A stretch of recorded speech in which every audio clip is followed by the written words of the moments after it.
BBC Sounds. Music, radio, podcasts. Hello and welcome to Podcast Radio Hour with me, Amanda Litherland. This week we'll be hearing from some of the brilliant indie audio producers here in the UK. We have got a huge range of topics this week, from urban ornithology in The Casual Birder to comedy and science in Why Are You Not a Doctor Yet? And if you've been thinking about making your own podcast, then stick around for some expert advice later in Freelance Pod. Just need some good equipment, a good idea, and a rough script of what you need, like a running order or a script of questions. Don't overthink it, and don't be afraid to take a break. But first, back as my guest this week is Renay Richardson. Renay runs her own podcast company, Broccoli Content. Okay, and then one last one for today. This one is called the Freelance Pod. It's by Suchandrika Chakrabarti, and it's about all things freelance, so covers lots and lots of different topics. But this one's, she's talking to Shola Aleje, who is a producer at the BBC. She works on 6 Music.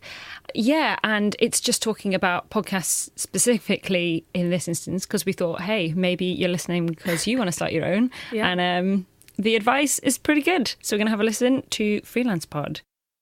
Yeah, so I worked for the council for a couple of years, and then I started working at Live Magazine, and then I got... So basically, with Live Magazine, you have to leave when you're 21 because you're too old. I'm using inverted commas.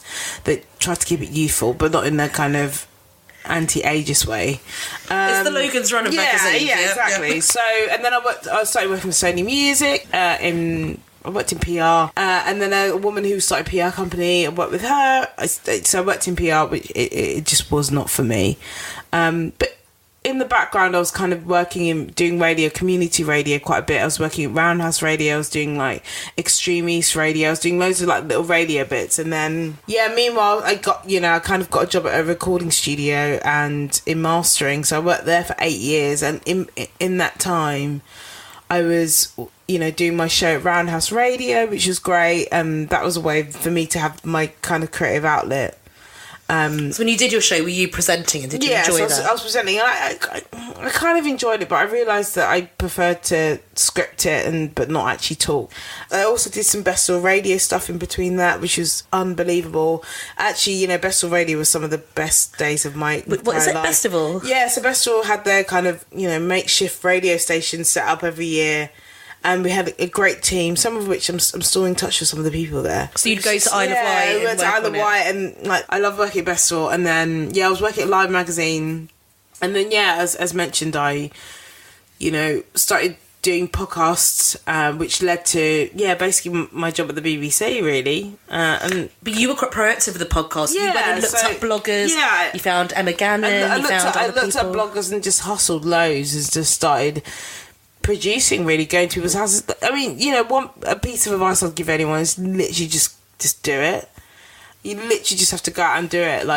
Don't talk yourself out of it. Don't think about it too long. The internet has everything you need. You just have to look for it, and you have to take the time, because I took the time to find the equipment. And I went through a stage where I was going to loads of panel talks, and it got a bit much because I was hearing the same thing, and you just kind of do have to be right, I'm just going to do it. I'm really glad I didn't overthink Black Mirror Cracked. Yeah.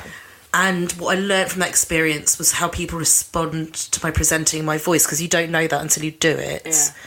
And then this podcast I have had to think about. I've had in mind since I left my last job that I would do a second one.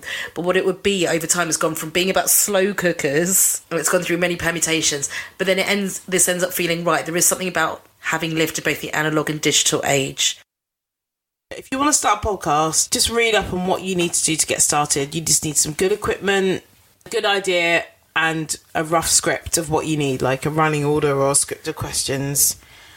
Don't overthink it, and don't be afraid to take a break, because I took a break from radio for a while, because sometimes when you're on that train of trying to succeed, sometimes you can lose sight of what you actually really want. And I took a few years out because I was feeling a bit, what do I want to do?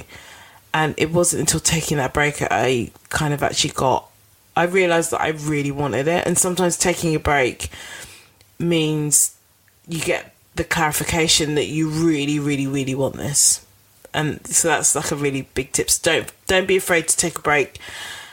I said I took a few years out, and it did me the world of good. It probably is the reason why.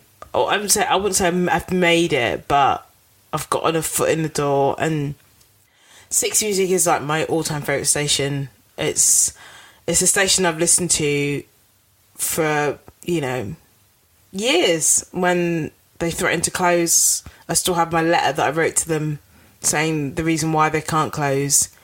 And, you know, walking in that building every day is an incredible feeling. And I'm not afraid to say that I got it because I worked really hard.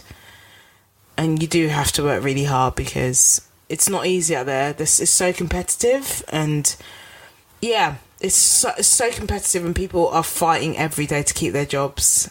So you kind of really have to stand out. And even though I'm in there, like I'm working on like a show, and next year I'm moving to Breakfast, which is a massive change, and it's going to be basically the biggest one of the biggest shows on 6 Music.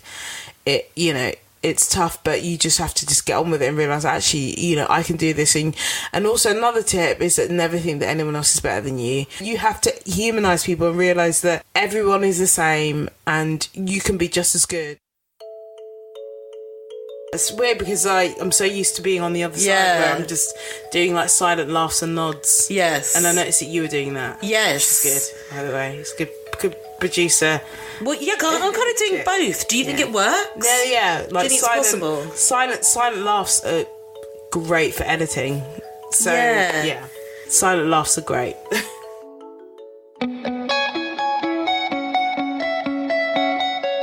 That was Freelance Pod by Suchandrika Chakrabarti. You can find lots of other episodes, and that one was with Shola Aleje if you want to listen to the rest of that. She's got loads of good advice, talking about kind of, she took a break from radio and podcasts for a bit, just to kind of like chill out and then think, do I really want to do this?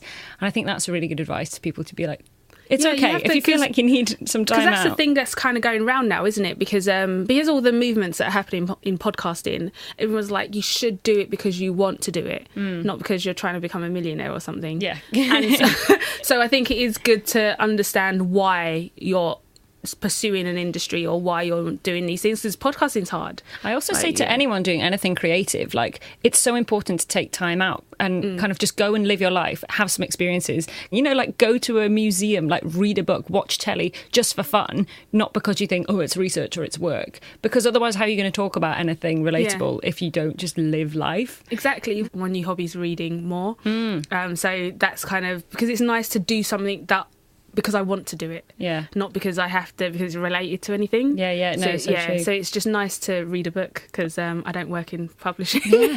Also, again, like, not look at a screen unless you're reading off a Kindle. Exactly. Yeah, it's true. You know, I don't read paper books. I went old school. But I like in that one as well, when she was saying that she, when she was doing writing, when she was a journalist, she didn't know whether, like, she kind of didn't know she was good enough. And I think that's really something, I think everyone goes through that kind of imposter syndrome. And it's, so, she could have been good, but I'm glad she found her passion in podcasting and audio. But it's like sometimes you kind of put so much pressure on yourself to be good enough or best, or, you know, you have people that you look up to and you want to be just like them. And sometimes, which her advice was just to do it. You won't know or you won't improve until you actually do it, and then hear what's wrong with it, and then the next type project you do, it's improving, and then literally you can listen to all the podcasts I've worked on and you can hear the improvement, and I think that's a good thing. Because I'm not the best, and I think I'm never going to get to a stage where I'm going to stop learning or be happy to stop, because why should I? You know, we continue to grow. So yeah, I really like that bit of advice. I think there's lots of takeaways in those episodes where, you know, freelancing is kind of romanticised, but it's hard work. But that's four really good independent podcasts.